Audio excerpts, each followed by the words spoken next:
ওম নমঃ শিৱায় ওম নমঃ শিৱায় ওম নমঃ শিৱায় নমস্কাৰ বন্ধুসকল পোনপ্ৰথমেই আপোনালোকক স্বাগতম জনাইছোঁ এষ্ট্ৰ শক্তি আছাম ইউটিউব চেনেললৈ বন্ধুসকল আপোনালোকৰ যিসকলে চেনেলটো ছাবস্ক্ৰাইব কৰা নাই অনুগ্ৰহ কৰি তেওঁলোকে চেনেলটো ছাবস্ক্ৰাইব কৰি দিব বুলি আশা ৰাখিছোঁ বন্ধুসকল আপুনি কেতিয়াবা ভাবিছেনে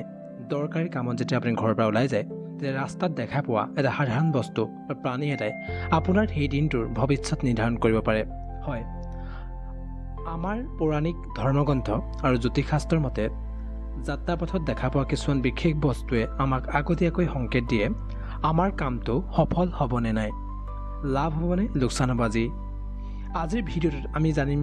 যাত্ৰাপথত কি বস্তু দেখিলে শুভ হয় আৰু কি বস্তু দেখিলে আপোনাৰ সেই দিনটো অশুভ হোৱাৰ আপোনাৰ পূৰ্বানুমান পোৱা যায়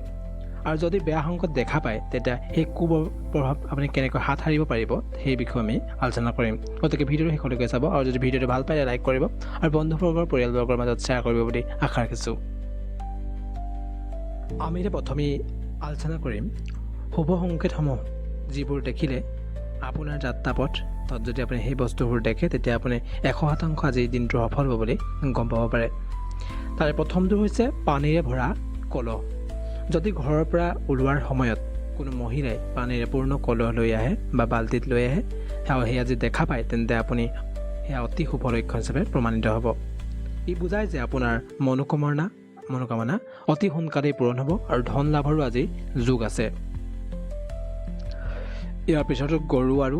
গৰু পোৱালি ৰাস্তাত যদি গাই গৰুৱে নিজৰ পোৱালীক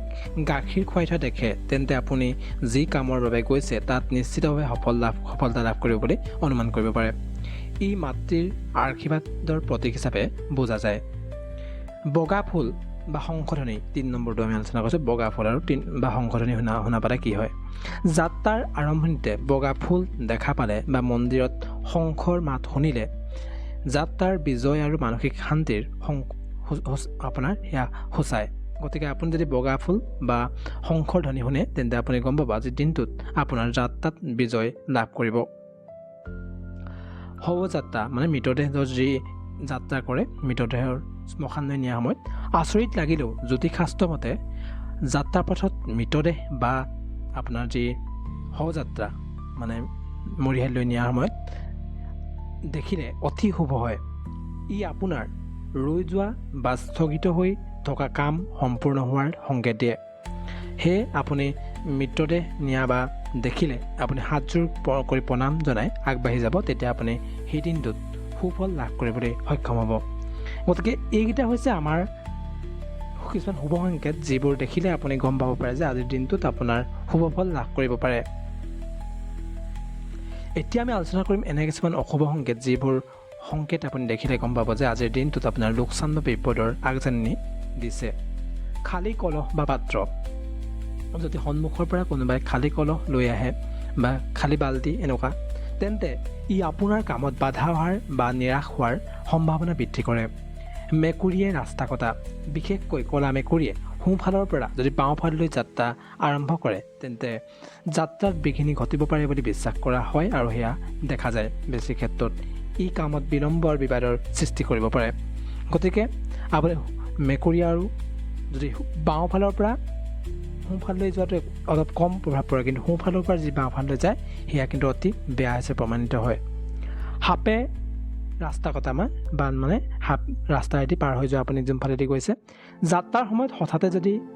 সাপে ৰাস্তা পাৰ হোৱা দেখে তেন্তে আপুনি গম পাব যে আপোনাৰ গোপন শত্ৰু বা আগন্তুক বিপদৰ সংকেত আহিছে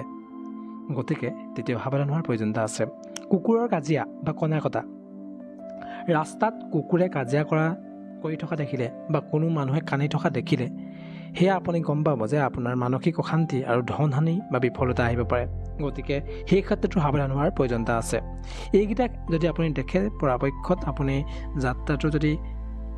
আপোনাৰ প্ৰয়োজন নহয় তেতিয়াহ'লে আজি নকৰি বেলেগ দিনা যাব যদি আজি যোৱাৰ অত্যন্ত প্ৰয়োজন আছে তেনেহ'লে আপুনি কি কৰিব লাগিব যিবোৰ কৰিলে আপুনি এই যিখিনি বাধা আছিলে এই বাধাখিনি দূৰ হ'ব পাৰে সেইখিনি জ্যোতিষৰ মতে আমি এতিয়া আলোচনা কৰিম অশুভ সংকেত দেখিলে ভয় কৰাৰ প্ৰয়োজন নাই আমাৰ শাস্ত্ৰত ইয়াৰ পৰা বাচিবলৈ কিছুমান অতি সহজ আৰু ফলপ্ৰসূ উপায় দিয়া আছে কিছু সময় ৰৈ যোৱা 1 নম্বৰটো যদি মেকুৰীয়ে ৰাস্তা কটা দেখে বা বেয়া সংকেত দেখে তেন্তে লগে লগে সেই ঠাইতে 2 বা 3 মিনিটমান ৰৈ যাওক। আন কোনো ব্যক্তি সেই ৰাস্তাৰে পাৰ হৈ যোৱাৰ পিছতহে আপুনি আগবাঢ়ক। সেই ৰাস্তাটোত যে বেলেগ এজন ব্যক্তি পাৰ হৈ যাব তাৰপিছত আপুনি সেই ৰাস্তাত আগবাঢ়ক। পানী খোৱা বা উলটি যোৱা যদি সম্ভৱ হয় ঘৰলৈ বা ওচৰৰ কোনো ঠাইলৈ উভতি গৈ অকণমান পানী বা মিঠাই খাই পুনৰ নতুনকৈ যাত্ৰা আৰম্ভ কৰক, তেতিয়াও সেই আপোনাৰ কুফল নাশ হ'ব। ইষ্ট দেৱতাক স্মৰণ কৰা। বিপদলৈ ভয় নকৰি নিজৰ ইষ্ট দেৱতাক স্মৰণ কৰিব পাৰে। 5 বাৰকৈ ওম নমঃ শিৱায় মন্ত্ৰ, ওম হনুমতে নমঃ মন্ত্ৰ জপ কৰি আগবাঢ়ক। ভগৱানৰ নামত সকলো অশুভ শক্তি নাশ পায়। ইয়াৰ পিছত গুড় আৰু পানী।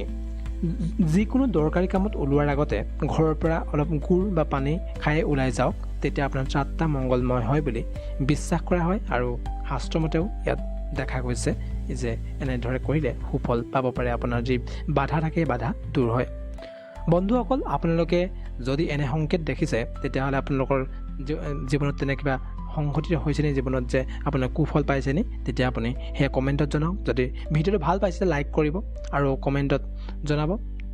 ইয়াকে কৈ আজিৰ ভিডিঅ'টো ইমানতে সামৰণি মাৰিছোঁ। জয় শ্ৰীৰাম, জয় শ্ৰীৰাম, জয় শ্ৰীৰাম।